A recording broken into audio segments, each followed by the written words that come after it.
అన్న కల్కి సినిమా నిజంగా చెప్పాలంటే వేస్ట్ అన్న. అంటే వచ్చి డబ్బులు బొక్క, వేస్ట్, టైం వేస్ట్. నిజంగా అసలు ఎందుకు వచ్చానరా సినిమాకి, ఆ ఎలివేషన్స్ కానీ అవి కానీ నిజంగా అసలు ఎలా చూపించాలనుకున్నాడు, ఎలా చూపించారు. నిజంగా అసలు వచ్చినందుకు నిజంగా వేస్ట్ అని అనుకున్నా అన్న. నిజంగా అసలు సినిమా నాకు నచ్చలేదన్న అని చెప్తా అనుకున్నారా అని అయితే అసలు చెప్పానన్న.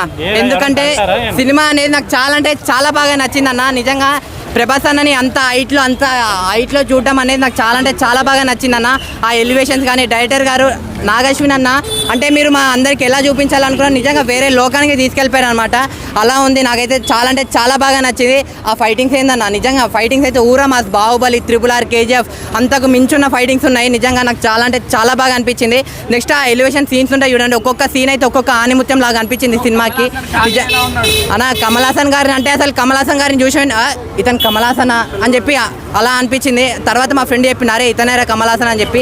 నిజంగా కమల్ హాసన్ గారు యాక్టింగ్ అయితే ఇరుగా తీసేసిరన్న. అమితాబ్ బచ్చన్ గారు అయితే అశ్వత్థామగా చాలా అంటే చాలా మంచిగా చేసిరన్న.